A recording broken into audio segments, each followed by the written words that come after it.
Dieu Tout-Puissant, Père éternel, ce soir, nous aimerions te rendre grâce, Seigneur, pour ton amour et pour ta miséricorde, Père.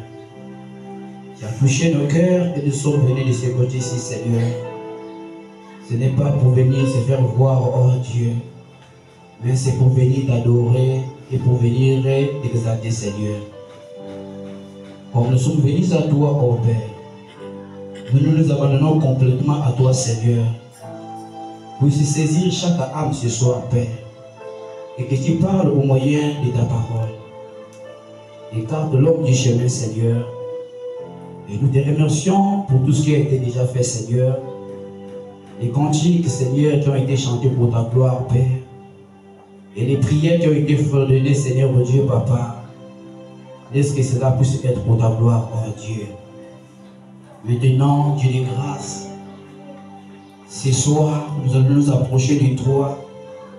Seigneur, Dieu Tout-Puissant, saisis nos cœurs, dispose nos cœurs, Dieu Tout-Puissant, pour recevoir ta parole. Guéris les malades qui sont devenus au loup et que tu consoles les affligés, Seigneur. Pour le reste des choses, oh Dieu, je les remets entre tes mains. Dans le nom de Jésus-Christ. Amen. Que Dieu vous bénisse. Est-ce que vous acclamez pour le Seigneur Jésus-Christ? Alléluia. Que Dieu vous bénisse. Je vous salue tous au nom du Seigneur Jésus-Christ.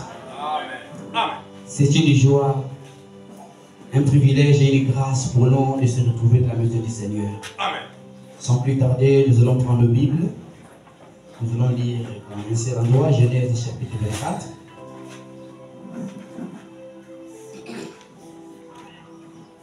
Nous allons commencer au verset 56. Nous le livrons au nom du Seigneur Jésus. Amen. Il leur répondit: ne me retardez pas, puisque l'Éternel a fait réussir mon voyage. Laissez-moi partir et que j'aille vers mon Seigneur. Alors il répondit: appelons la jeune fille et consultons-la. Ils appelèrent donc Rebecca et lui dirent: veux-tu aller avec cet homme? Elle répondit: j'irai. Et ils la laissèrent partir, Rebecca, leur sœur, et sa nourrice avec le serviteur d'Abraham et ses chiens. Que Dieu vous bénisse. Amen. Vous asseyez.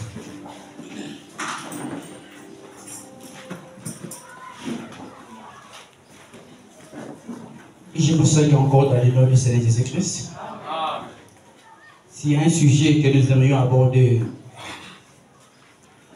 ce soir, nous aimerions l'intituler le temps de la décision. Amen. Amen. Le temps de la décision. Bien mes frères et sœurs, nous devons savoir que dans la vie, il est convenable de prendre des décisions. Vous ne pouvez absolument pas avoir une victoire sur quelque chose si vous n'avez pas pris aucune décision. Vous ne pouvez pas un jour se marier si vous ne prenez pas des décisions.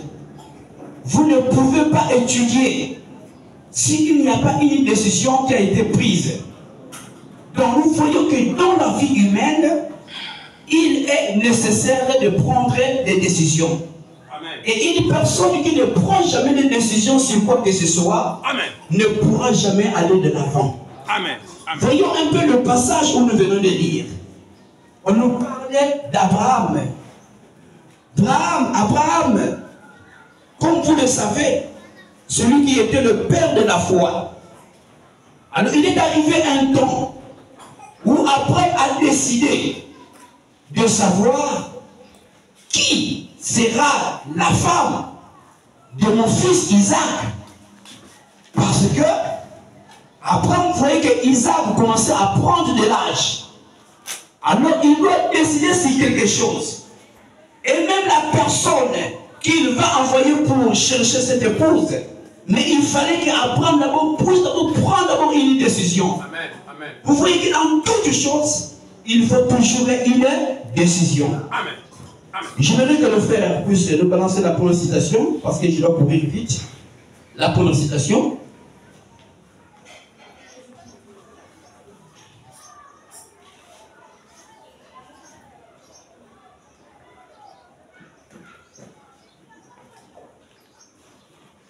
Ça, c'est quel paragraphe? Paragraphe 10. Monte un peu, frère.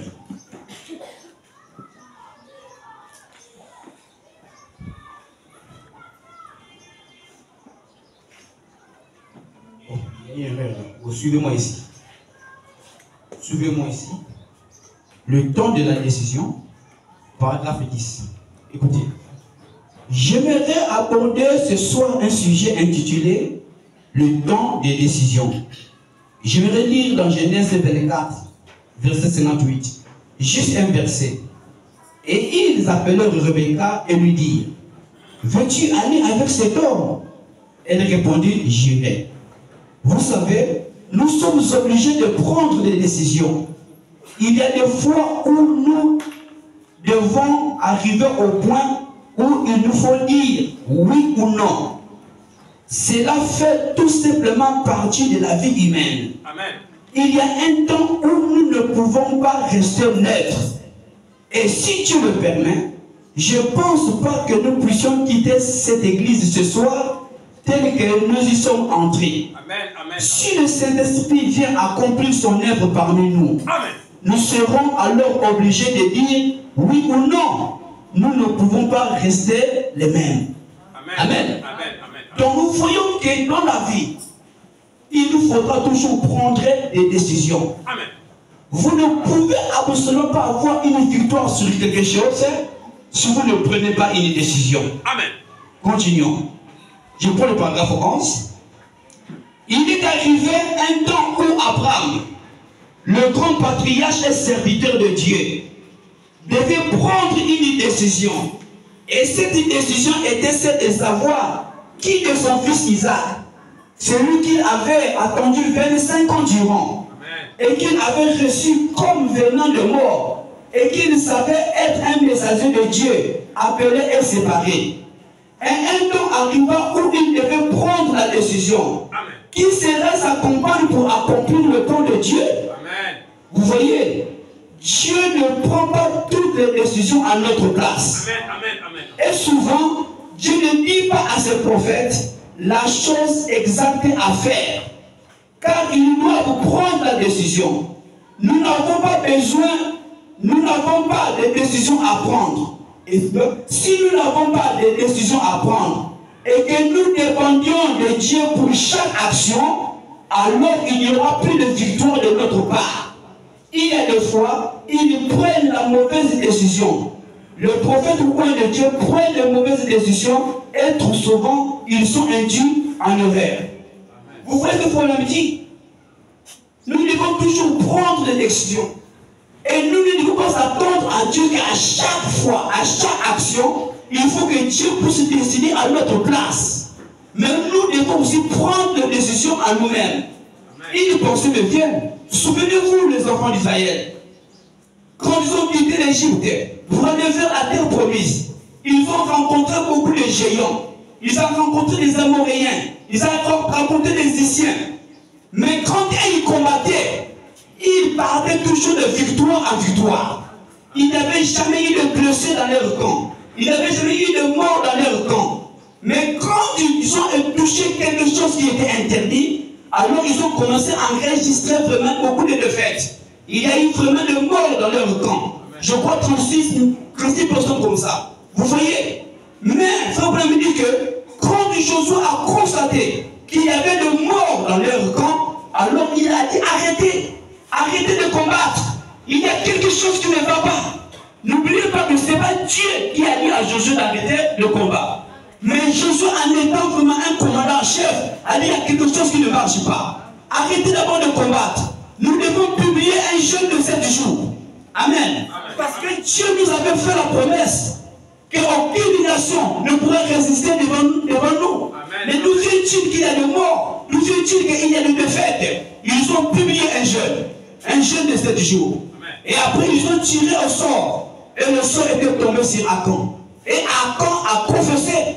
Qu'est-ce qu'il y avait là? Akan avait un lingot d'or. Or que Dieu nous avait dit que dans ce pays-là, je crois que c'était Jéricho, que tout ce qui se trouve là-bas est souillé, voué à l'interdit, ne touchez rien cela. Mais lui, Akan, il a pris ce lingot d'or. Et il les a cachés parmi ses bagages. Et c'est ce qui a fait que les enfants d'Israël puissent recevoir une défaite. Amen, amen, amen, amen. Amen. Vous voyez, mais Josué a dit arrêtez d'abord de combattre. Voilà pourquoi même si dans votre marche, vous constatez que les choses ne marchent pas, ne continuez pas à marcher. Vous devez d'abord vous arrêter d'abord. Essayez de vérifier qu'est-ce qui ne va pas. Pourquoi cette situation, pourquoi ce problème arrive. Il faut avoir un temps où vous devez vous arrêter. Mais il faut prendre la décision aussi rapide. Parce que si vous négligez cela, vous allez vous empirer encore de plus belle. Il est inconvéniable de pouvoir prendre toujours des décisions. Et nous parlons d'Akan. Mais peut-être que parmi nous aussi, il y a aussi des Akans aussi. Il y a des gens qui ont encore des totems derrière leurs parents. Mais qui viennent dans des églises. Et souvenez-vous de Rachel. Après qu'elle avait quitté la maison de son père pour aller avec Jacob. Mais qu'est-ce que la Bible dit? Que Rachel vola les dîmes de son père. C'était des téraphimes qu'il avait volés. Et il y a bien des femmes aussi. Après son mariage, vous voyez, il vient avec des cordes, il vient avec des bouteilles. Tout ça, c'est pourquoi? Cela peut amener des problèmes dans votre foyer. Mettez Dieu devant. Écoutez, bien aimé. Même si vous étiez catholique, laissez ces choses-là aux catholiques. Il doit arriver un temps où nous devons prendre des décisions. Parce que sans décision, il n'y a pas de victoire. Je continue. Paragraphe 12. Avec prochain. Je ne sais pas quelle erreur qui a été faite ici, je ne sais pas. Peut-être que c'est moi qui avais mal écrit. Écoutez. Avez-vous déjà pensé à Isaac? Quand Jacob, Ésaü et Jacob se sont présentés devant ce puissant prophète du Seigneur, assis là, physiquement aveugle. Et cette fois-là, il était spirituellement aveugle. Et Jacob avait mis une peau de mouton au cou et avait porté le manteau d'Ésaü, afin d'exalter l'odeur des champs. Et son père, semé de prophètes posés sur son fils, a été spirituellement induit en erreur par son fils, bien qu'il fût un prophète. Comment Élie, un puissant homme de Dieu, quand la femme sunamite a couru en pleurant, Élie savait qu'elle avait un problème et il a dit, Dieu me l'a caché. Ainsi, il est accordé à tout homme le temps de prendre une décision. Qu'il soit prédicateur, prophète, membre de l'église ou que sais-je encore, il doit prendre une décision. Peu importe ce que vous êtes, que vous soyez prédicateur ou pas, il faut prendre une décision sur un problème donné. Et si vous ne prenez aucune décision, vous resterez tel que vous êtes. Même pour se faire baptiser, il vous faudra prendre une décision. Vous dites que trop c'est trop. J'ai tellement trop entendu la parole. Mais pourquoi je pousse la décision autant tout le temps? Je dois prendre une décision. Et je dois me faire baptiser. Donc voilà pourquoi la décision dans la vie est très capitale. Même une personne qui a de la peine pour exhorter, vous savez, c'est un manque de décision. Puisque vous dites que je ne peux pas, mais parce que vous ne prenez aucune décision. Si vous dites qu'il faut que je puisse exhorter, je ferai le reste. Et n'oubliez pas que Frère Branham dit qu'il y a une puissance derrière chaque décision. Il y a une puissance qui accompagne la décision. Oh là là, je ne sais pas. Écoutez. Et en ce temps-là, arriva. Et ce temps-là arriva. Et Abraham était déterminé à ne pas laisser son fils épouser une incroyante. Ce serait une bonne décision pour le chrétien d'aujourd'hui. Ceux qui sont fils et filles d'Abraham, de prendre la même décision pour leurs enfants. On laisse les enfants comme ça. Si toi tu es chrétien ou chrétienne, tu ne peux pas admettre que ton fils et ta fille puissent épouser le païen. Mais le fait d'éduquer l'enfant, c'est que tu vas vouloir que l'enfant épouse un chrétien. Maintenant, si vous laissez comme ça, alors ce n'est pas la peine.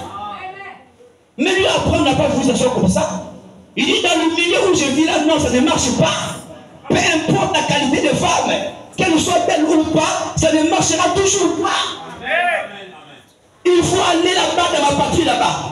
Mais trouver une épouse qui sera pour mon fils. Et quelle patrie que nous avons, c'est la parole. Et le message, c'est simplement notre patrie. Parce que je ne peux pas croire qu'un frère qui a Dieu, qui a écrit le message, va aller prendre une femme catholique. Vous aurez le problème, parce que cette femme-là va s'accrocher à ses credos et à ses dogmes. Et vous verrez, il y aura des problèmes dans votre maison. Quand on nous dira, on va aller voir notre pasteur, elle dira, je vais aller voir le prêtre. Donc finalement, comment ça va marcher? Amen. Trouvez la personne qui confesse la même foi que vous. Amen. Qui croit la même chose que vous. Amen. Quand le problème va venir, vous serez comment il faut faire. Amen. Il faut aller sur le pasteur. Nous allons prendre la Bible, disons ce que la Bible dit. Amen. Et quand vous ne croyez pas la Bible, Amen. Voilà notre patrie sur le message. Amen. Nous aimerions nos filles et nos fils épouser les frères et les sœurs qui sont dans le message. Amen. Amen. Je ne dis pas l'église, mais je dis le message. Amen. Parce que quand on dit l'église, c'est trop bas. L'église, ce n'est pas notre patrie. Notre patrie, c'est la parole. Amen. Notre patrie, c'est le message.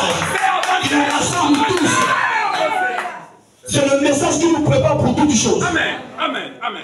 Les églises telles que nous sommes rassemblés ici, sont pour écouter la parole seulement. Mais la parole que vous écoutez est même du message. C'est ça notre patrie. Amen. Amen. Mais dommage à des gens qui laissent les enfants trimballer à gauche à droite. Écoutez, nous les parents faisons notre part. Parce que Dieu nous tiendra responsable au jour du jugement. Amen. Les enfants que nous avons là, faisons notre part. Amen. Et si l'enfant va faire ce qu'il veut faire, c'est là lui regarde. Amen. Vous n'allez pas répondre au jour du jugement. Si vous lui avez conseillé par tous les moyens et qu'elle avance en tête, c'est son problème à elle. Amen. Ou à lui. Amen. Amen. Mais nous au moins faisons notre part. C'est exactement la même chose ici à l'église. Le pasteur fait tout ce qu'il doit faire. Si l'église ne compte pas, ce n'est pas son problème. Ça vous regarde vous-même. Parce que même aujourd'hui, je dis, Seigneur, projette-moi toutes les prédications. J'ai dû projeter telle chose. Tout ce que nous prêchons ici est enregistré. Amen, amen, amen. Alléluia. Et nous qui sommes là, amen, il n'y aura même pas d'excuses. Amen. Si tu dis que le pasteur n'a pas prêché, mais tu verras l'image est là. Quand tu pries. Et parfois tu dis Amen. Amen. Écoutez, les amens là que les gens disent n'importe comment, parfois, ça ne sert même pas. Amen. Amen. Je vous dis la vérité. Parce qu'il y a des gens qui disent Amen pour dire que son frère ou cette sœur là comprend. Alors qu'il ne comprend rien. Amen, amen, amen. Amen. Il ne comprend pas. Vous savez, j'étais au CE1. On a posé la question. Le maître a posé la question. J'ai vu toute la classe se lever la main comme ça. Ah. Je regarde tout le monde. Je dis non. Je vais être vraiment différent que les autres. Moi aussi, je levé la main. Amen.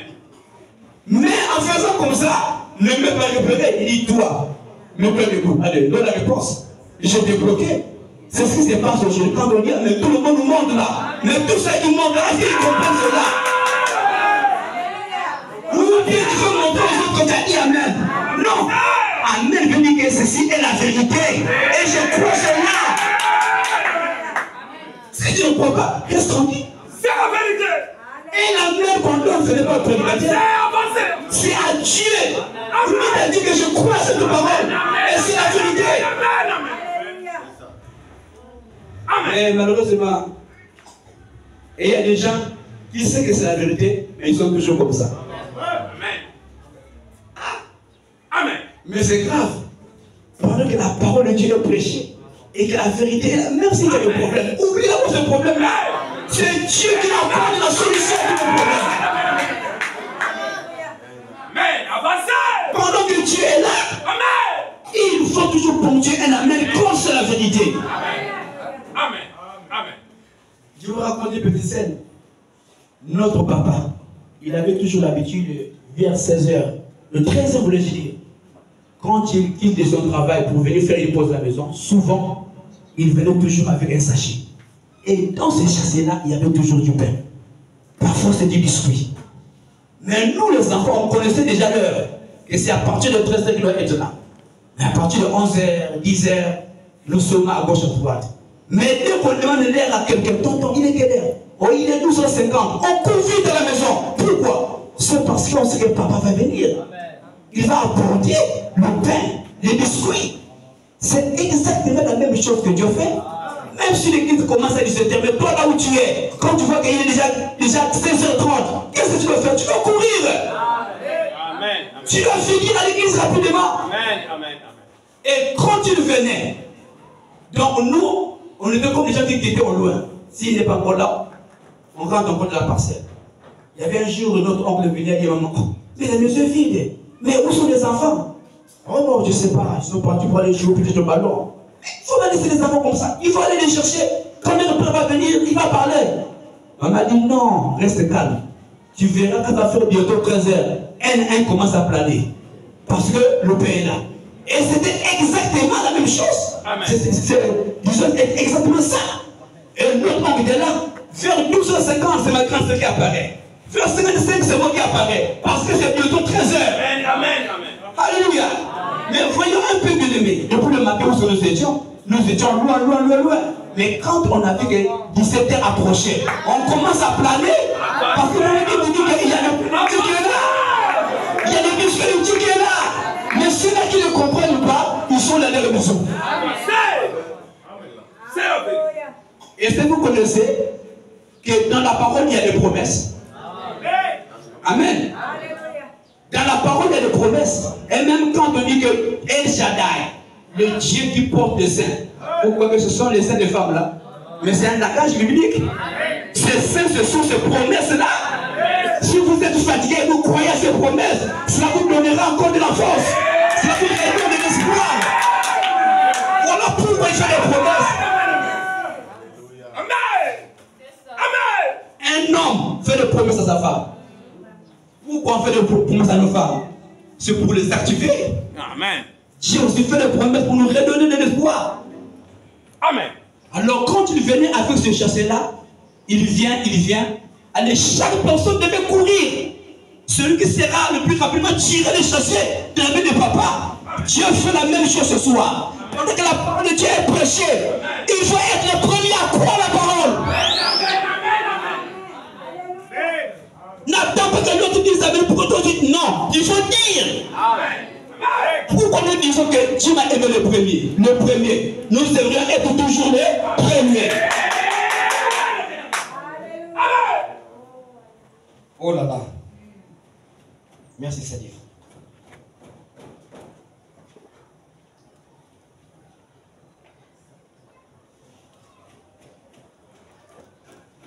Alors, je disais toujours que dans la vie, il est convenable de prendre toujours les décisions. Remarquez Abraham. C'est lui qui venait de parler. Mais on va parler encore sur quelque chose. Il a dû prendre une décision. Ils ont marché ensemble avec son neveu Lot. Et quand ils sont arrivés, alors Abraham a dit à son neveu Lot, il dit qu'il est temps qu'on se sépare. Mais bien mes frères et sœurs, c'est pas facile de se séparer de ton parent. Vous savez que Lot était le neveu d'Abraham. Mais ce n'était pas facile pour se séparer. Mais il a pris la décision. Coûte que coûte, il faut qu'on se sépare. Amen. Si tu vas à gauche, moi j'irai à droite. Si tu vas à droite, moi je vais prendre la gauche. Il dit non, c'est toi qui dois décider. Donc dans la vie, quand quelque chose est en train de te... Je dis bien quelque chose, ça peut être le péché ou quelque chose de ce genre. Il faut se séparer. C'est-à-dire qu'il faut prendre une décision rapidement. Amen. Amen. Je lis quelque chose ici, là. Je ne sais pas si ça peut marcher. Donc, on a des citations. Je vais gérer. 24 février 1956.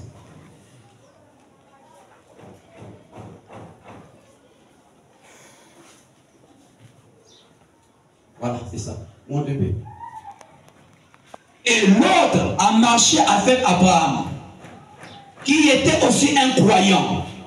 Mais il n'avait pas cette constance et permanente présence de Dieu. Alors, quand les bergers se sont mis à se disputer, Abraham a dit, nous sommes des frères. N'ayons pas de dispute. Il a dit, si tu prends l'Est, moi, je prendrai l'Ouest. Ou si tu prends l'Ouest, moi, je prendrai l'Est. N'importe quelle direction que tu suis, moi, je prendrai le contraire. C'est ainsi qu'on prend une décision. Amen.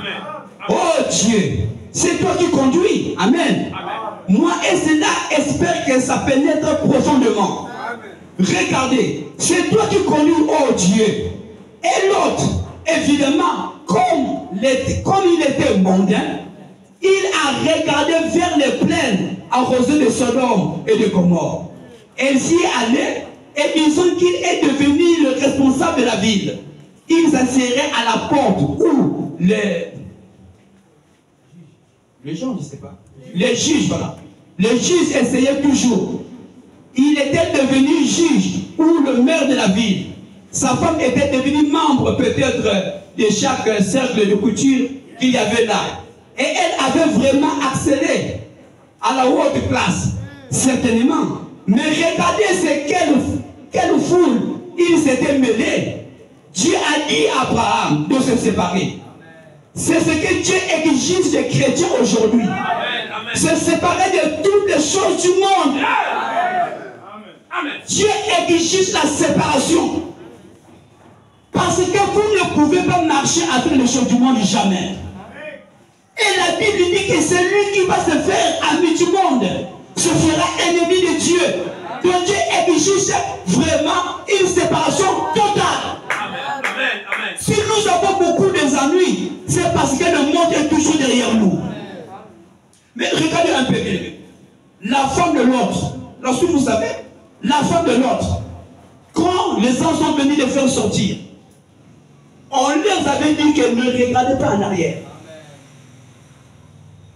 Mais il est arrivé pendant qu'ils sortaient, la femme de l'autre a regardé en arrière. Mais frère Branham me dit non. Il ne s'agit pas peut-être que de regarder comme ça.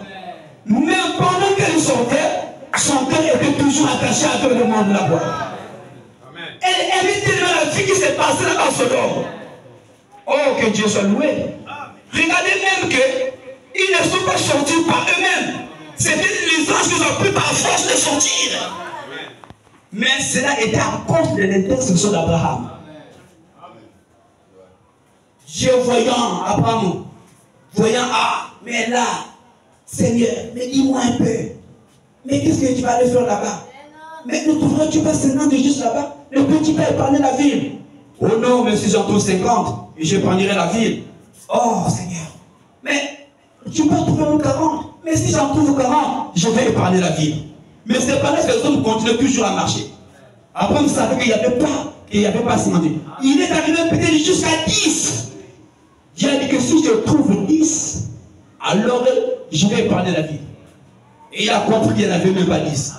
Mais Dieu savait pourquoi Abraham posait toutes ces questions. Parce que son neveu était là-bas. Mon frère, vous pouvez vous séparer. Mais quand c'est ton frère, c'est toujours ton frère.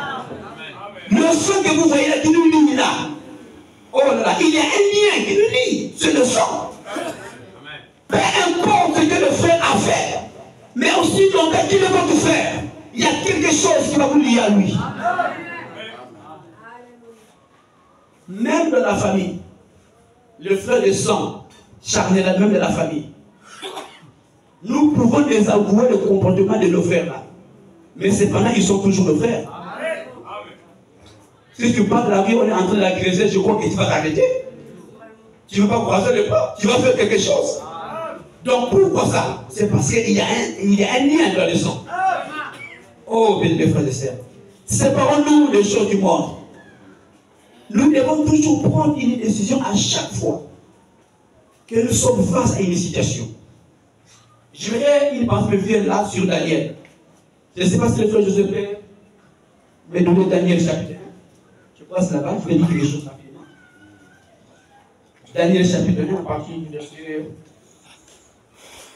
verset 8, je crois. Si ce n'est pas là, on va descendre de peu en bas. Le livre de Daniel, chapitre 1. À partir du verset 8, monte un peu. Voilà, je crois que c'est là. Écoutez. Daniel résolut de ne pas se souiller par le main du roi et par... Il y a un mot que je ne vois pas.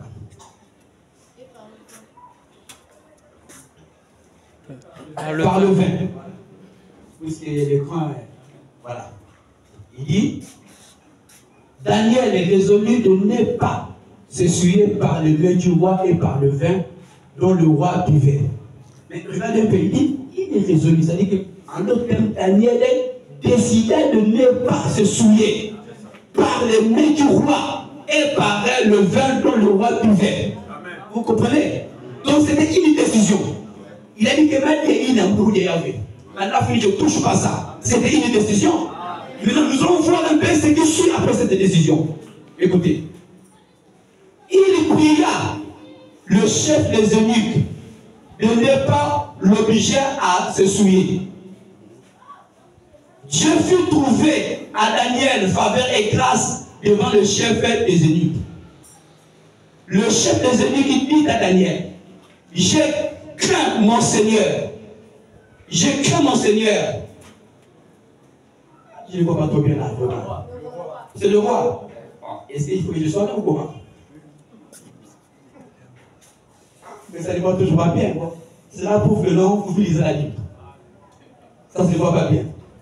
Bon, vous qui lisez, vous pouvez m'orienter un peu. Je crains mon Seigneur le roi, qui a fixé ce que vous devez manger et boire.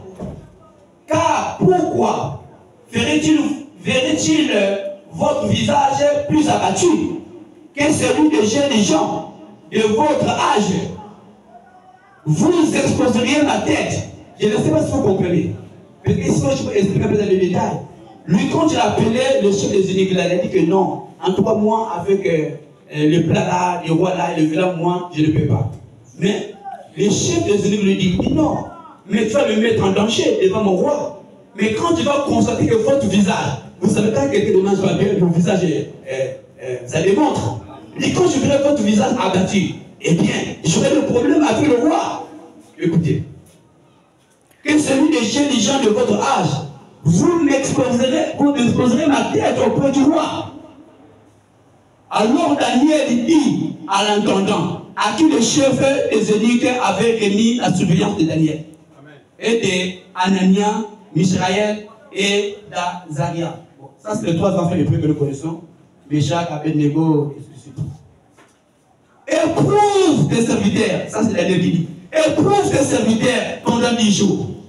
Et qu'on nous donne des légumes à manger et de l'eau à boire. Regarde ce qu'il demande. Hein. Que vous nous donnez tous des légumes et de l'eau à boire. Tu regarderas ensuite notre visage et celui des jeunes gens qui mangent le mets du roi. Et tu agiras avec tes serviteurs d'après ce que tu auras vu. Il leur accorda ce qu'il demanda. Et les éprouva pendant 10 jours. Au bout de 10 jours, ils avaient meilleur visage et plus en bon point que tous les autres jeunes. Tous les autres jeunes gens qui mangeaient le mets du roi. Donc quand le chef des eunuques a remarqué après 10 jours que vraiment leur visage était bien, dépassé même ceux qui mangeaient même les plats, qui mangeaient le cubo, qui buvaient le vin. Vous voyez ce que Dieu fait. Continuons. L'intendant apportant le mets et le vin qui leur était destiné. Et il leur donna des légumes. Dieu accorda à ces 4 jeunes gens de la science, de l'intelligence dans toutes les lettres et de la sagesse. Et Daniel expliqua toutes les visions et tous les songes. Je peux m'arrêter par là. Donc lorsqu'il a pris cette décision, Dieu n'a pas fait croiser les bras. Dieu doit agir derrière chaque décision. Et quand il prend cette décision-là, Dieu fait que Daniel puisse trouver grâce auprès des chefs des eunuques. Maintenant, il dit que nous ne mangerons pas, mais vous nous donnez seulement des légumes pendant 10 jours et vous verrez ce qui va arriver. Et quand les 10 jours ont été écoulés, ils ont remarqué que leur visage était normal. Vous voyez? Donc il y a toujours une puissance. Dieu agit toujours derrière chaque décision. Mais les gens ont peur de prendre la décision.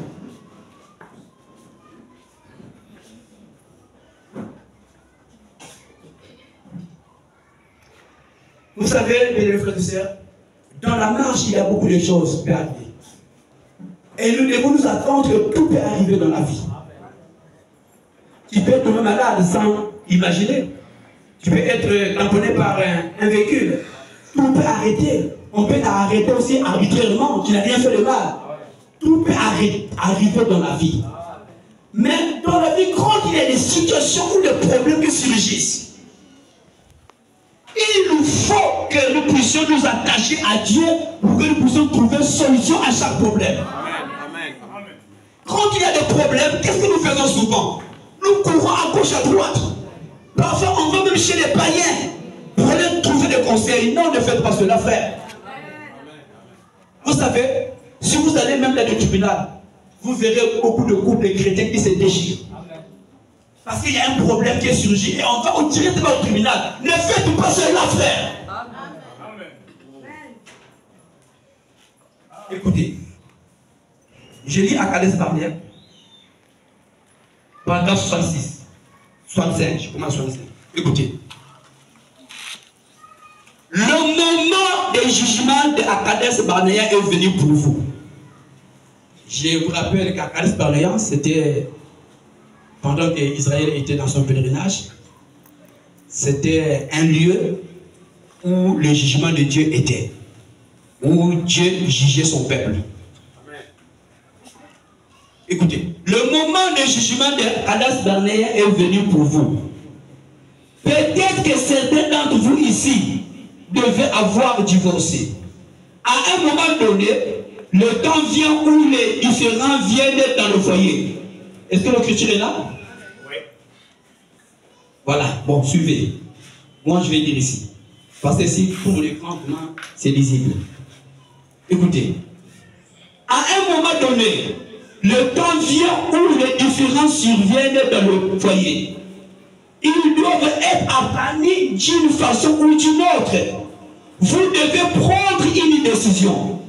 Permettez-moi de vous dire, mon frère, que ce soit la décision à prendre, c'est que vous et votre femme, vous passez le bras l'un autour de l'autre. Et si vous inclinez devant Dieu, vous vous agenouillez et que vous preniez la décision selon laquelle vous servirez Jésus-Christ lui seul, alors les tribunaux de divorce n'auront plus de clients. C'est exact. Il est inutile de s'entretenir avec votre avocat.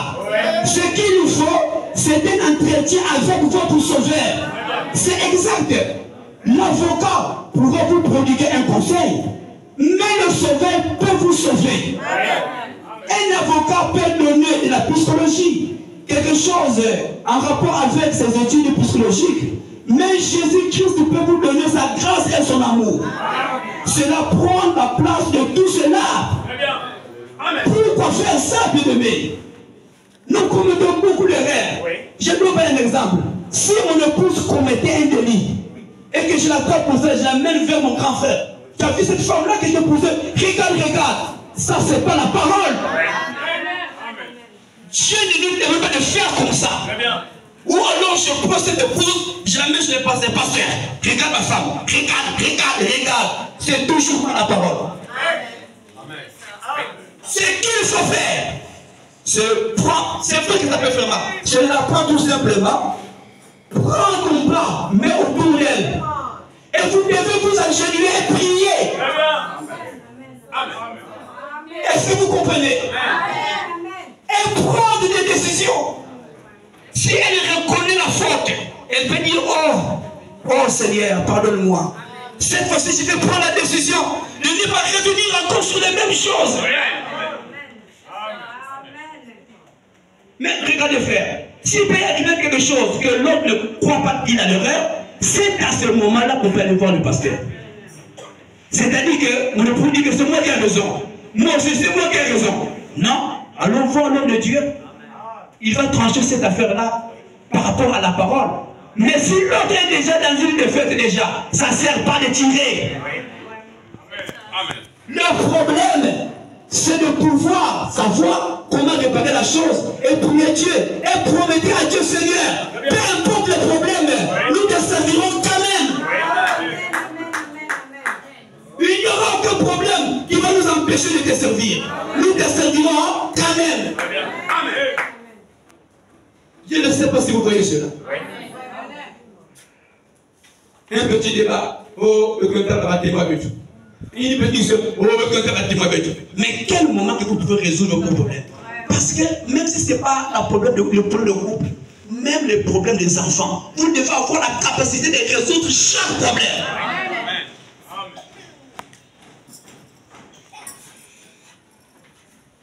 Que Dieu nous vienne en aide.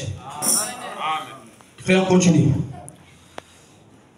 Écoutez, si vous êtes malade ce soir, vous devez prendre une décision. Amen. Si vous allez accepter Christ comme celui qui vous guérit ou pas. Ah oui, il y a une décision à prise. Très bien. Quand vous venez à lui, il faut une décision. Amen. Est-ce que vous croyez qu'il peut vous guérir? Ou alors, si vous ne croyez pas, donc vous devez avoir une position.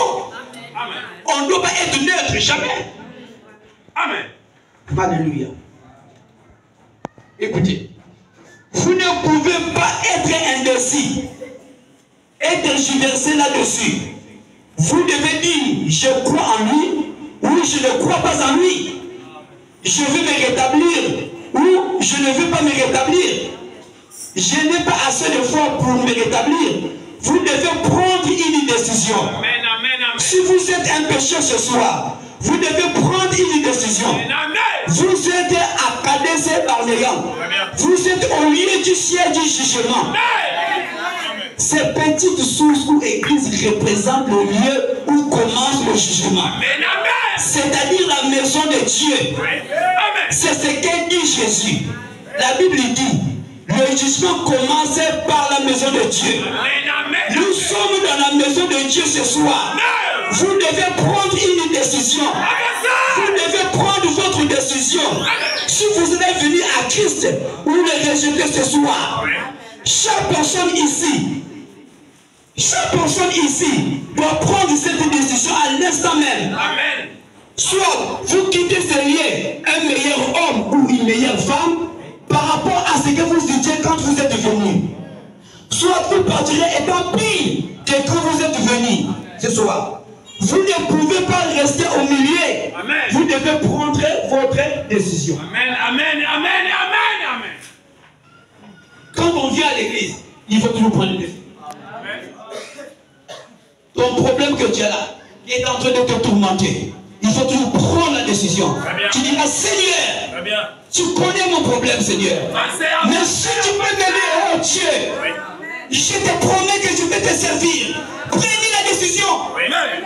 Et faites aussi le vœu à Dieu. Amen. Faites le vœu à Dieu. Il peut arriver un temps où vous ne comprenez rien. Vous pouvez se la vie, faites quand même le vœu. Vous savez, il y a une femme de la... Je crois que c'était Anna, qui n'avait pas d'enfant pendant beaucoup de temps. Elle subissait des mortifications et tout. Mais un jour, elle a fait un vœu à l'Éternel. Elle a dit, Seigneur, si tu me donnes un fils, je le consacrerai à toi. Amen. Amen. Il est convenable que nous puissions aussi faire le vœu à Dieu. Amen. Et quand Dieu accomplit, vous aussi accomplissez votre vœu. Amen. Quand cet enfant était né, petit à peu près à l'âge de 9 ans, cette femme est allée lui donner à celui qu'on appelait Élie, qui était le sacrificateur. Il dit, prends cet enfant-là. Il doit être au service du Seigneur. Parce que c'est un vœu que je fais à l'Éternel. Mais quel est ton problème que tu as ce soir-là? Amen. Que Dieu puisse être incapable de résoudre. Quelle que soit la maladie, quelles que soient les difficultés, prends seulement la décision. Il y a une puissance qui accompagne cette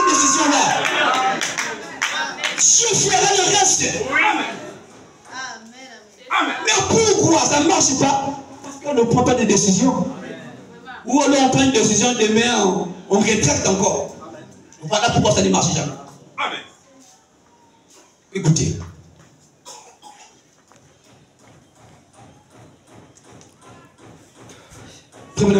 Il dit, ceci était sur mon cœur maintenant.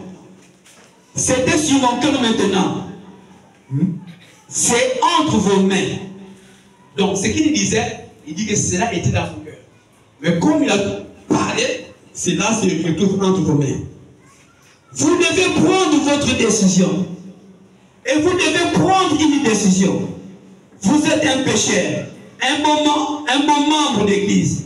Peut-être que vous avez toujours eu le désir de cela. Et que vous désirez avoir plus de Dieu. Il est possible que vous désirez faire quelque chose pour Dieu. Souvenez-vous,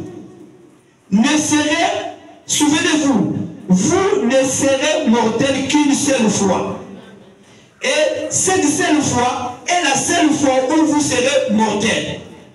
Et ceci peut être la fois où vous devez prendre votre décision.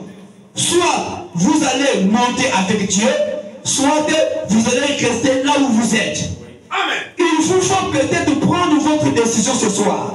Si c'est le cas, je vous prie de vous débarrasser de tout. Amen. Amen. Souvenez-vous, peu importe ce que c'est, qu'il s'agisse de l'emploi, qu'il s'agisse de la famille, qu'il s'agisse des bien-aimés, qu'il s'agisse des associés, qu'il s'agisse de vos partenaires, quoi que ce soit, débarrassez-vous de tout. Celui qui met la main à la charrue et qui retourne même pour regarder en arrière, n'est pas digne pour labourer. C'est exact. Amen. Rejetez tout. Rejetez tout fardeau et du péché qui vous enveloppe si facilement. Qu'est-ce que c'est? Rejetez tout fardeau et l'incrédulité qui vous enveloppe si facilement. Et courez avec persévérance dans la carrière qui vous est offerte. Dieu donne toujours la possibilité. Peu importe ce qui ne marche pas dans ta vie. Tu peux te retrouver dans un engrenage, dans une routine, dans une fossée, dans un trou. Tu ne sais pas comment surmonter cela.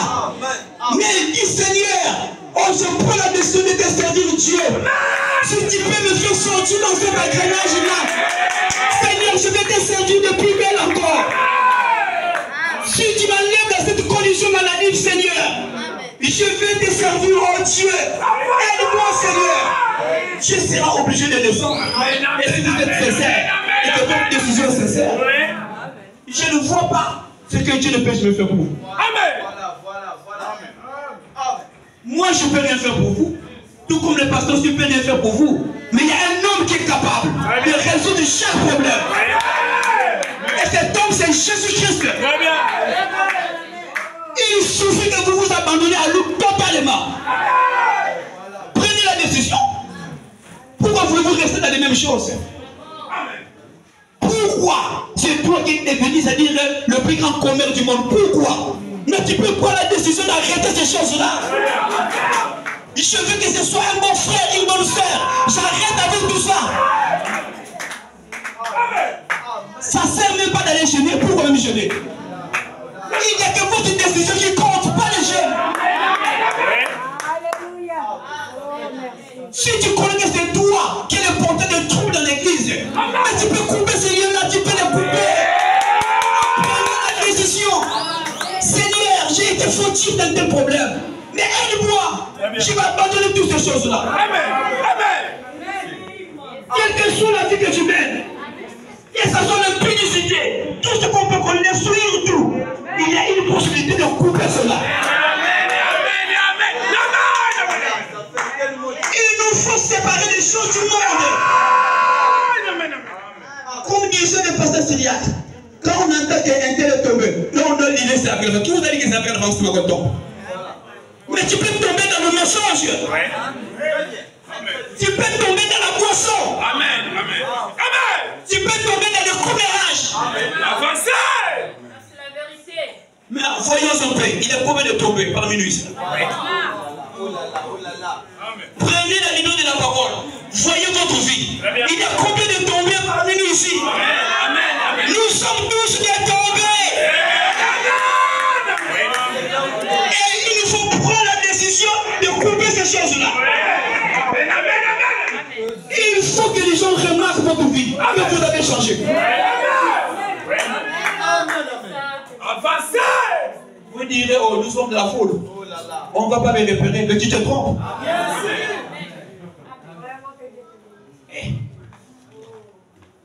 Amen. Nous nous trompons. Qui t'a dit qu'on ne va pas te repérer? Parce qu'il y a de la foule là. Vous blaguez avec Dieu. Amen. Attends, il y a une écriture dans la Bible. Je ne sais pas si tu peux retrouver ça.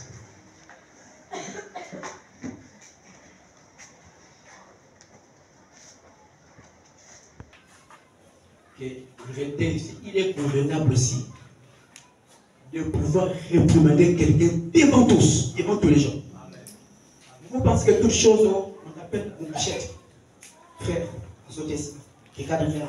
Mais quand ça persiste, on doit le dire devant tout le monde.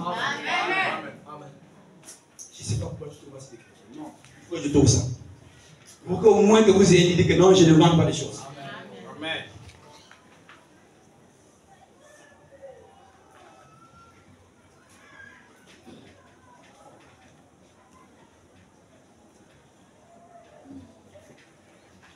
De Timothée, chapitre 3, on commence d'abord au verset 13, après on va descendre.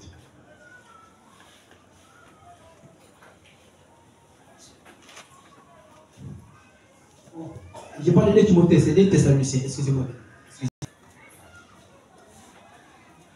Voilà, c'est ça. Écoutez, pour vous frères, ne vous lassez pas de faire le bien. Et si quelqu'un n'obéit pas à ce que nous disons par cette lettre, notez-le et n'ayons point de communication avec lui. Amen. Afin qu'il éprouve de la honte. Amen. Quand on parle de la lettre, c'est la parole de Dieu. Si vous trouvez quelqu'un, il est toujours bavard, toujours le problème, ce n'est pas un péché de se retirer de cette personne-là. Parce que tu ne trouves pas profit. Quand tu arrives de lui, il n'y a que le commérage, il n'y a que les ici là. Mais si tu ne trouves pas profit, qu'est-ce que tu feras? Tu commences à te retirer petit à petit. Mais parce que si toi aussi tu t'approches à soi, vous êtes tous pareils. Continuez à faire. Ne le regardez pas comme un ennemi, mais avertissez-le comme un frère. Que le Seigneur de paix vous donne lui-même la paix en tout temps. De toute manière, que le Seigneur soit avec vous tous. Prends maintenant le livre de Timothée. Écoutez. Ceux qui pêchent, reprends-les devant tous, afin que les autres aussi éprouvent de la crainte. Est-ce que vous comprenez? Toi qui dis qu'on ne te connaît pas, un jour on va te mettre debout. Sœur, mets-toi debout. Le frère, mets-toi debout.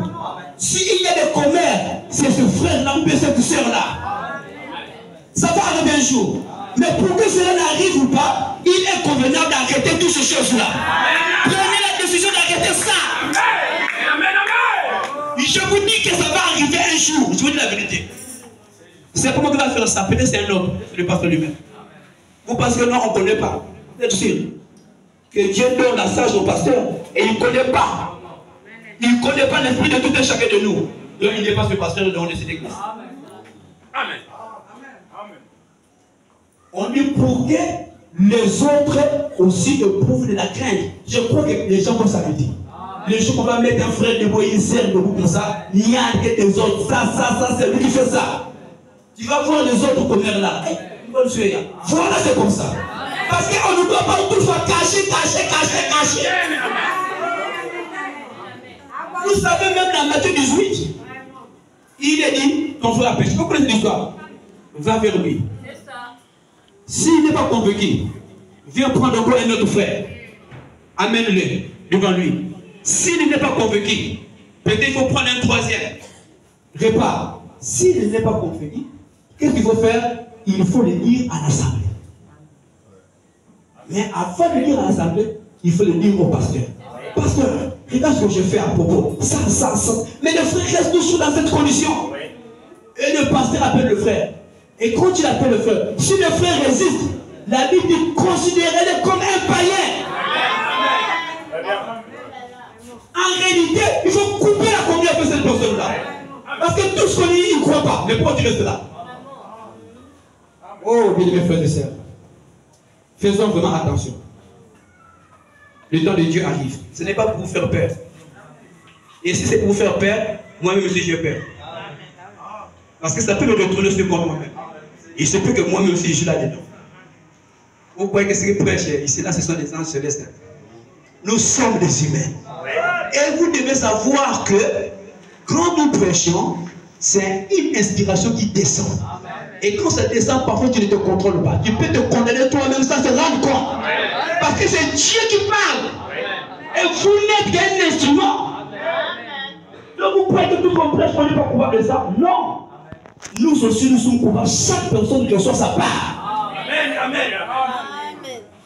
On ne force à personne de vivre la parole de Dieu, mais on présente la parole. Et il n'y a que les élus qui peuvent vivre la parole de Dieu. Il n'y a que les élus qui peuvent être changés. Il y a des gens qui ne seront jamais changés. Peu importe ce qu'ils sont. Tu peux prêcher de 6 heures à 24 heures. Ils ne seront jamais changés. Et en réalité, Dieu parle ce soir pour ceux qui peuvent être changés. Amen. Vous savez, Dieu Iscariote, il a marché avec Jésus. Amen. Il a fait des miracles. Un puissant prédicateur. Mais, vous savez, il était un prédicateur puissant. C'est-à-dire, c'est une personne là, il n'y a rien. Face à lui. Il a fait des choses extraordinaires. Les gens étaient étonnés. Mais le pire ne savait pas que c'était un démon. Personne ne le savait. Mais vous regarderez maintenant, on dit qu'il était fils de la bénédiction. Donc on ne peut pas le racheter. Il était irrachetable. Malgré ses prédications qu'il prêchait, malgré qu'il venait à l'église, il était irrachetable.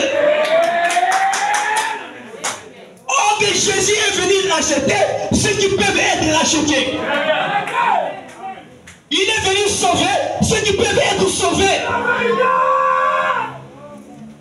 Pourquoi Dieu n'a pas racheté Lucifer? Mais il était irrachetable. Et sa semence aussi est irrachetable. Voilà pourquoi ça ne doit pas nous étonner que dans l'église, il y a toujours de 3 sortes de croyants. Il y a des gens qui vont s'aligner, il y a des gens qui ne vont pas s'aligner. Maintenant, écoute mon frère. Tu n'as pas besoin d'un pasteur, d'un prédicateur ou d'un frère qui te dit quoi que ce soit. Si tu es fils de Dieu, tu vas t'aligner sur la parole. Tu verras que non, je suis fils de Dieu, parce que je me suis aligné.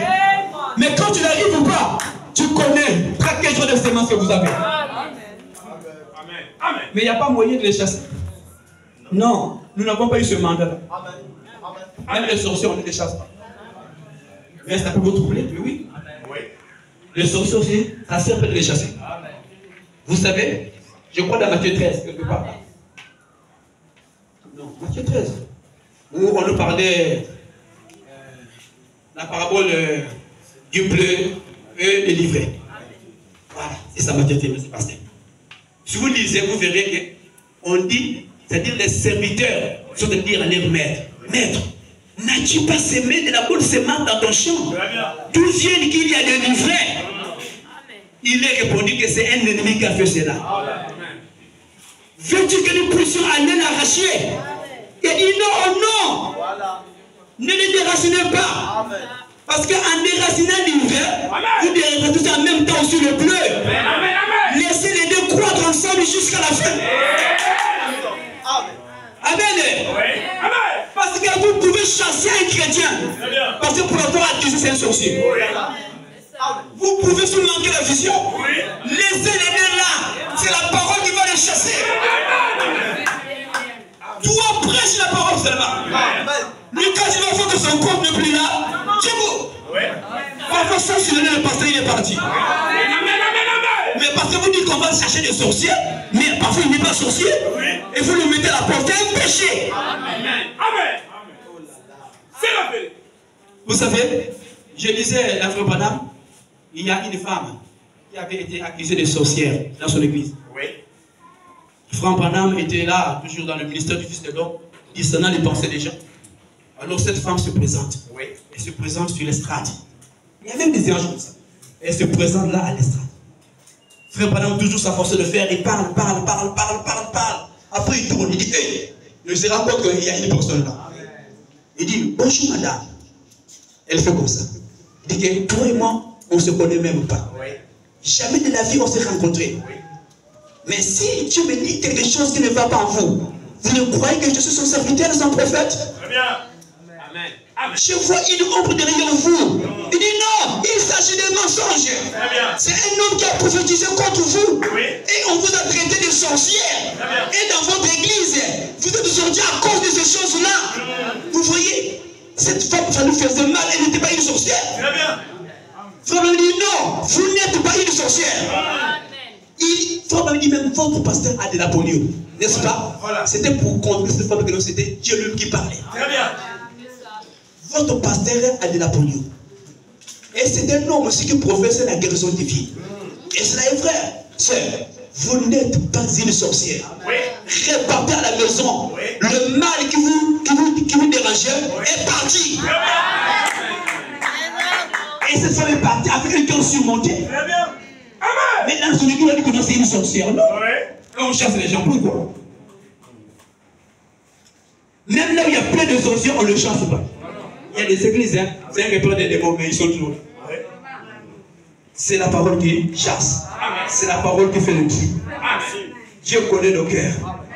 Il n'y a pas un homme qui peut connaître. C'est le Dieu. Il va faire le tri. Venez tout simplement. Écoutez la parole de Dieu. Frère Branham va un peu plus loin. Mais que ça ne vous choque pas. Il dit qu'en réalité, la parole ne change personne. Mais c'est grave pour un pentecôtiste. Il était le seul, il va te regarder comment. En réalité, la parole ne change personne.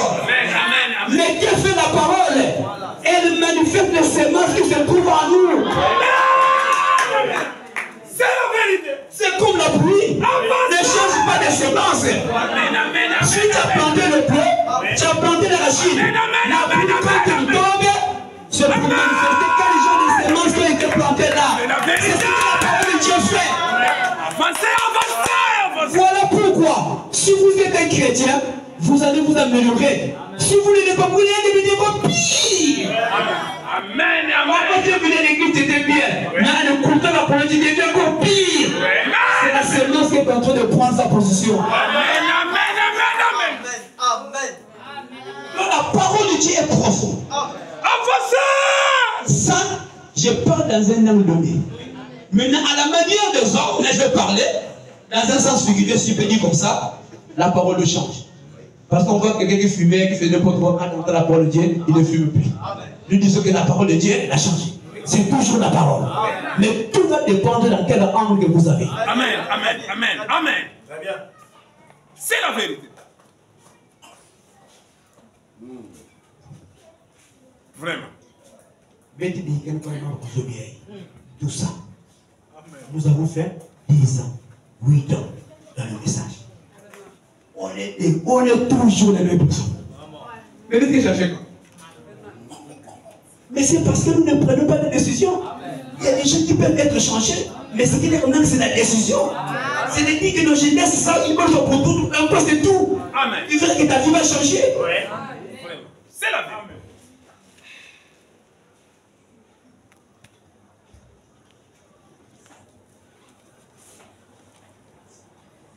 Le moment est venu où il vous faut prendre une décision. Je défie quiconque d'accepter la parole de Dieu, peu importe votre problème. Si vous mettez votre cœur en ordre vis-à-vis de Dieu, Amen. et que vous promettiez à Dieu que vous le servirez, Amen. et qu'ensuite vous le preniez au mot, ne faites pas attention aux résultats que vous aurez alors. Croyez simplement. Amen. Et Dieu accomplira cela. Amen. Amen. Tout ce que vous désirez, quand vous priez, croyez que vous l'avez reçu et vous le verrez s'accorder. Et vous, cela vous sera accordé. Amen. Amen. Amen. Vous saurez si cela, vous saurez si cela, si vous croyez, vous recevez des choses. Amen. Voyez ce que je veux dire. Amen. C'est l'heure, Père, a dit Jésus. L'heure est venue, où le temps est venu, le moment est venu, où le monde est plein de moqueurs. Comme la Bible dit qu'il y en aura, emporté, enflé d'orgueil, aimant le plaisir plus que Dieu, déloyé, intempérant, crieur, ennemi des gens de bien. Le temps est venu. Le temps est venu où les signes doivent accompagner le croyant. Le temps est venu pour l'Église. Pour l'Église, pour que l'Église avance ou recule. Amen. Il faut prendre votre décision, n'est-ce pas? Le temps est venu. Oui. Amen. Mais on va attendre quoi?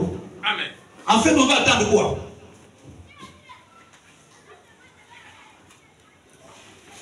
Dites-moi, bien-aimé, qu'est-ce que nous allons attendre?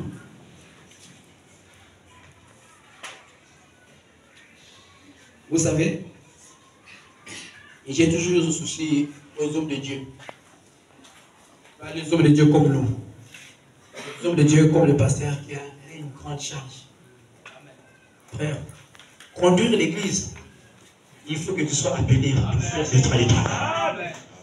Les gens pensent que non, c'est de l'amusement. Mais si on vous donnait ce poste-là, ça va être grave. Mais l'église aussi doit comprendre qu'on doit poser aussi des actes aussi qui ne va pas faire que l'homme de Dieu soit dans le chagrin, dans toutes ces choses-là.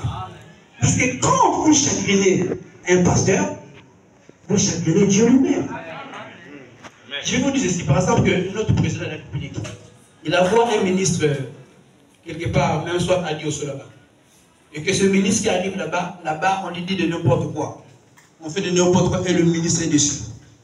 Et quand le ministre est dessus, il revient, il fait contre le président. Regarde. Croyez-vous que le président sera d'accord? C'est exactement la même chose. Ce sont des ministres de Dieu. Et nous devons nous comporter comme il se doit. Ce sont des petites choses, frères. Mais je vous dis que si on peut se comporter comme ça, nous resterons toujours la même chose. Il faut que l'église puisse évoluer, non pas seulement en nombre, mais dans la spiritualité, on doit grandir. Il faut qu'on trouve au moins des femmes, des hommes qui sont capables de défendre la doctrine de l'église, au lieu d'être là à parler de frères, à parler de sœurs. Tout ça, ça ne sert à rien. Je vais vous donner seulement une écriture dans la Bible, je vais terminer par là.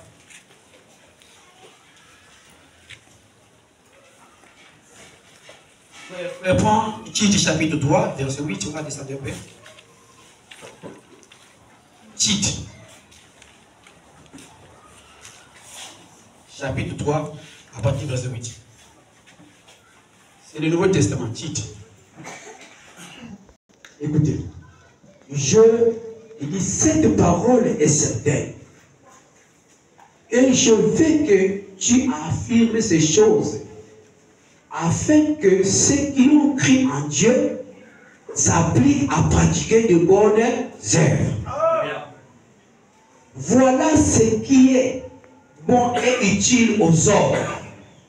Mais évite les discussions folles, les néologies, les querelles, les disputes relatives à la loi, car elles sont inutiles et vaines. Éloigne-toi après un premier et second avertissement à celui qui provoque des divisions, sachant qu'un homme de cette espèce est perverti et qu'il pêche en se condamnant lui-même. Tu peux m'arrêter par là? Il est en train de se condamner lui-même. Un frère, une sœur qui est là pour faire de diviser. Mais ce n'est pas chrétien. Écoutez, il y a aussi des gens qui provoquent. Il y a des provocateurs. Est-ce que vous voyez cela? Frère, prends encore là dans la Bible, s'il te plaît. Prends Galates 5. Non, je vais terminer. J'ai encore 15 minutes, mais je vais vous laisser. Il y a des provocateurs là. Si un provocateur, il n'est pas l'aise, il va dire ça quelque chose pour préparer la souka. Ça, c'est quelque chose. Galates 5. Va vers le verset 25.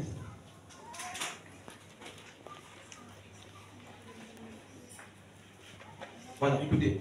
Si nous vivons par l'esprit, marchons aussi selon l'esprit. Ne cherchons pas une vaine gloire en nous provoquant les uns les autres, en portant envie les uns aux autres. Ça ne sert à rien. Donc, il y a des gens, c'est un provocateur. Donc, un frère est là, il va toujours dire quelque chose pour provoquer l'autre, pour que l'autre réagisse. Voilà. Ça, c'est quel christianisme? Voilà. Ça, ce sont des provocations. Amen. Et ce n'est pas de Dieu. Amen. Amen. Mais si vous dites la vérité, vous ne croyez pas cela? Nous allons aller au ciel.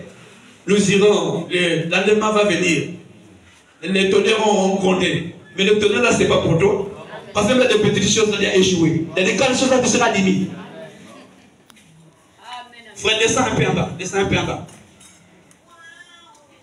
Descends vers... monte un peu. Monte. Est-ce que c'est là? Donc, là, je vais dire pas donner descendre un peu.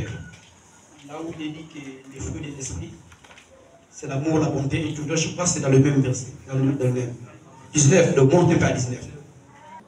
Sont manifestes. Ce sont l'impurité, l'impudicité plutôt, l'impureté, la dissolution, l'idolâtrie, la magie, les inimitiés, les querelles, les jalousies, les animosités, les disputes, les divisions, les sectes, l'envie, l'ivrognerie, les excès de table et les choses semblables. Écoutez, je vous dis d'avance, comme je l'ai déjà dit, que ceux qui commettent de telles choses n'hériteront point le royaume de Dieu. Mais voilà tout ce que la Bible a cité. N'es-tu pas coupable de quelque chose là? Ouais. Après tu penses à l'enlèvement. Oh non, quand même. Ouais. Les disputes, quoi. Même un petit problème. Toi tu parles fort, quoi. Un esprit de dispute. Si vous en avez, c'est le temps de couper les liens. Amen. Et il y a des frères aussi qui se fâchent pour rien. Les directeurs façonnés, quand tu viens demander mes frères, il y a quoi? Maman m'a loué qu'elle veut quoi? Ils s'enflamment quoi? Amen. Mais c'est ça. C'est-à-dire le désir de la chair, c'est ça. Tu as emporté. Amen. Mais quand il faut nous parler des désirs de l'esprit, vous savez, les désirs de l'esprit ou les fruits de l'esprit, on nous dira la bonté, la joie, la bienveillance, la longanité. Vous voyez maintenant le contraire? On nous dira l'amour. Mais quand quelqu'un a l'amour, il peut provoquer quelqu'un. Toi, tu as l'amour pour ton frère, pour ta soeur. Est-ce que tu peux provoquer? Non. Tu ne pourras pas provoquer. Donc c'est un manque d'amour. Maintenant tu veux aller au ciel. Quel genre de ciel que tu vas aller? Dites-moi quel genre de ciel? C'est un ciel que tu as créé toi-même ou bien le ciel de Jésus là? Mais si c'est le ciel de Jésus, Dieu existe pour la sanctification. Rechercher la paix avec tous et la sanctification sans laquelle personne ne verra le Seigneur. Personne! Mais que tu n'as frère interdit de conserver. Toi, vous la sainteté, vous ne causez pas. Oh non, que je ne vais pas voir. Mais que je ne vais pas. Je ne vais pas voir. C'est rien à dire. De toute façon, elle n'est pas dans mon catégorie. C'est toi qui as des problèmes, soeur. Il n'y a pas un problème de catégorie dans l'église. Nous tous, nous sommes des enfants de Dieu. Il n'y a pas de catégorie. Mais toi, tu as quelle catégorie? Mais monte déjà au ciel, monte là-bas. Pour prouver que toi, tu es élevé une azul. Nous sommes tous pareils. Donc, tu veux montrer de l'indifférence. Frère, mets ta soeur, c'est là. Viens, quand vous avez des problèmes, nous allons arranger. Non, ça, moi, je ne peux pas. Non, je ne peux pas. Mais pourquoi tu ne peux pas? Non, frère, il a en tout cas tout sauf ça, quoi. Je ne peux pas. En tout cas, il y a des cibles, quoi, quel que soit. Et toi, là, il y a un bouquet pour et cible. Quel est toi? Quel est toi? Il faut que sens que du coulou, il y a mon nez, il y a que du coulou. C'est pas une étoile. Quelle étoile? Amen.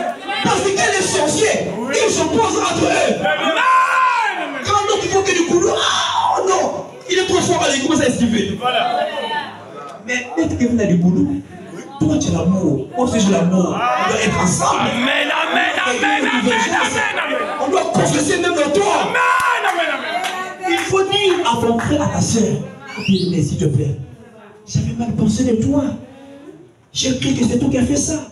J'ai même parlé mal de toi. Est-ce que tu peux me pardonner? C'est ça l'attitude d'un chrétien. Frère, si nous ne faisons pas ces choses-là, l'enlèvement n'est pas pour nous. Je vous dis la vérité. Je ne sais pas ce que je me disais l'autre jour là. Un pasteur dit à Frère Bada, tous les gens avec les femmes, tout le monde habillé là, ça, le maquillage et tout. Pourquoi tu ne les enseignes pas comment recevoir les dons de l'esprit? Vous leur dites, oh, mais comment veux-tu que je puisse donner la légende à quelqu'un qui ne connaît même pas son ABC? Parce que pour faire de la légende, il faut que ça va il faut que ça fait. Mais quel algèbre pour que ça là?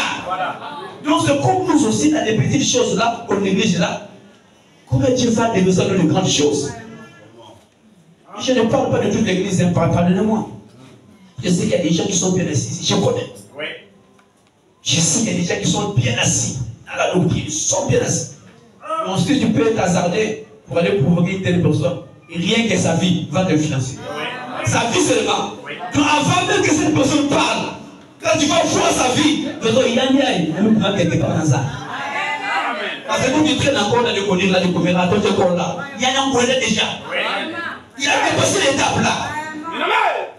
Il y a des gens que je crois. Mais il y a d'autres personnes qui nous retardent pour rien. Avancez, avancez. J'ai 5 minutes de reste. Mais je vais finir ça pour les petites choses. Avancez. Je vous dis c'est la vérité. Vous savez, bien aimé, il n'est pas bon pour quelqu'un de prier avec un cœur abattu. Vous voyez ça, non? Très bien. Vraiment, nos cœurs devaient être dans la joie, même si on a des problèmes. Mais imaginez-vous que quelqu'un vient à l'église avec la joie. Mais toi, tu poses un acte qui décourage le frère ou la sœur, qui met la sœur dans une position difficile. Et quand c'est cela va prier, vous ne voyez pas que dans ce vous qui êtes de son obstacle.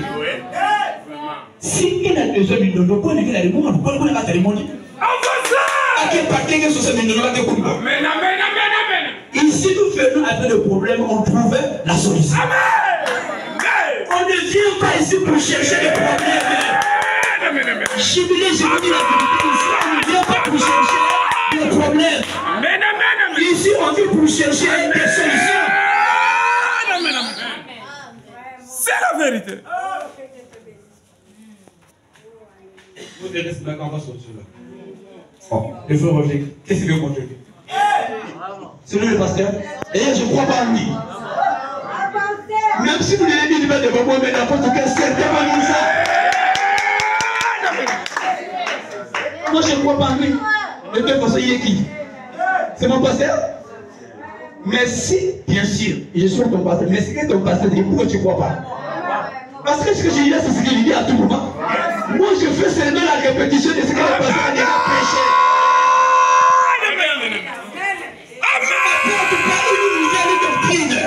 Ces choses-là, il nous presse ça tous les jours. Et moi, je fais que répéter la même chose.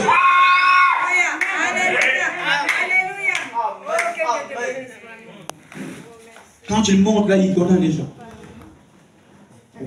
Condamne les gens. Est-ce qu'il y a le nom de quelqu'un? C'est la parole qui vous condamne, je le suis bien. Ça me condamne aussi. Frère, laisse-moi vous dire la vérité. Il y a des gens dans les églises. Peut-être pas dans notre église. Quand tu viens à l'église, quand tu viens à l'église, qui va prêcher? Oh, c'est le problème. Oh, il condamne toi. Moi, je rentre à la maison. Il y a des gens qui ne viennent pas dans la maison. Mais si toi, tu n'es pas coupable, c'est ce qu'il prêche. Pourquoi tu vas dans la maison? Ça veut dire que tu te reproches quelque chose. Pour que les gens ne puissent pas faire ta folie.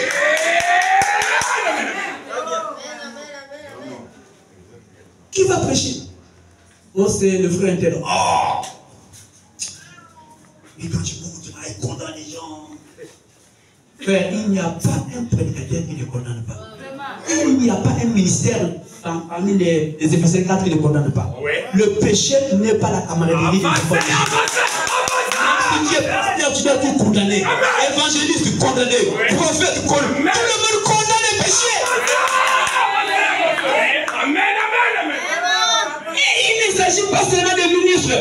Les enfants de Dieu condamnent le péché. Amen, amen, amen, amen. Vous dites que non, ça je ne peux pas faire ça. C'est pas chrétien. Pourquoi vous dites cela? Parce que ça n'encadre pas avec votre nature. Dieu vous a donné une nature de la parole. Bon, mais dommage. Parce que quand la parole de Dieu est prêchée, elle est prêchée comme ça. Dieu est celui qui connaît les cœurs des gens. Dieu est celui qui connaît nos vies. Dieu est celui qui connaît même nos pensées. Mais nous prêchons tout simplement comme ça pour au moins, s'il y a au moins une âme qui peut prendre une décision de changer sa vie. Amen. Si quelqu'un peut dire non, on n'a pas dit non, mais moi je suis concerné. Ma vie là, en tout cas, par rapport à la parole, ça ne marche pas. Moi, je veux que les gens constatent que ma vie a changé. Ceux qui m'ont connu dans des querelles, des disputes, et tout, il nous faut au moins les bonnes œuvres. Pour que les gens croient que j'avais pris une décision. Amen, amen, amen, amen. Mais tout le monde dirait, c'est le vrai interne, c'est la sœur interne. Il n'y a pas de vrai interne.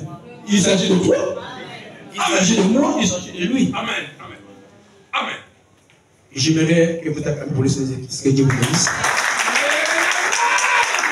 Que Dieu vous bénisse.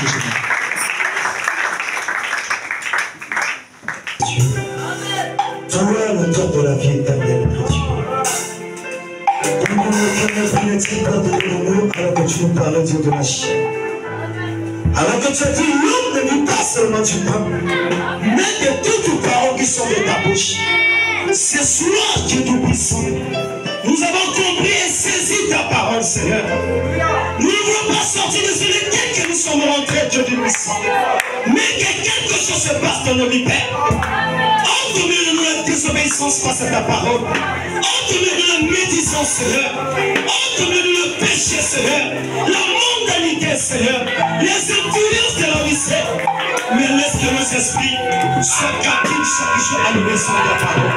Dieu du ciel, nous avons compris, Seigneur, aide-nous à mettre ta parole en pratique. Aide-nous à vivre ce message, Seigneur. Que nous puissions devenir un avec ce message. Dieu Tout-Puissant, comme ton saint prophète dit, nous devons les membres des églises, mais nous devons les membres de la commission de Christ, Seigneur. Ce soir, en sortant d'ici, Seigneur, aide-nous à réfléchir à l'emploi, Seigneur. Que le péché ne devienne pas nous, Seigneur, mais qu'il puisse être consacré à toi, Seigneur. Merci pour ta parole. Merci pour ton serviteur Rodrigue. Tu l'as moi ce soir. Tu l'as inspiré ce soir pour nous parler de ta part, Seigneur. Mais Seigneur de Dieu, remontons chez nous. Mais que nous puissions illuminer cela nous dans la maison, Seigneur. Bénis chaque frère et chaque soeur qui apporte chaque parole par elle à la Seigneur. Mais laisse que quelque chose se passe, Seigneur, dans nos vies. Dieu du ciel, merci pour son message. Merci pour ta parole. Bénis ton serviteur, notre pasteur. Remplis encore davantage. Encore plus de sagesse et de l'intelligence. Et bénis chaque frère et soeur. Seigneur, merci pour ta parole encore une fois de plus. Et nous allons tous nous voir. Remercions le Seigneur.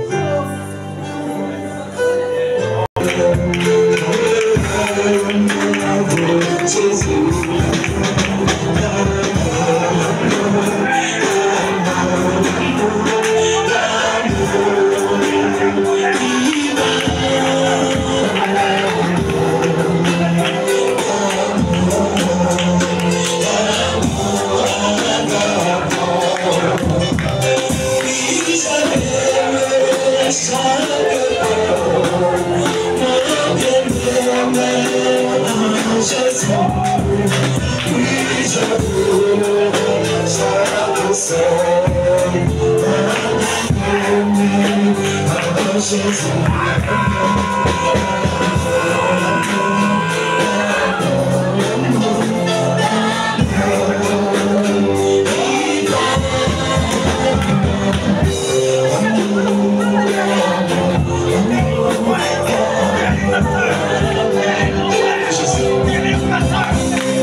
cet endroit, Seigneur.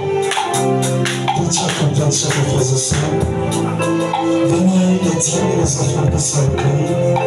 Et la main de ce matin, reste programme de Saint-Esprit, Seigneur.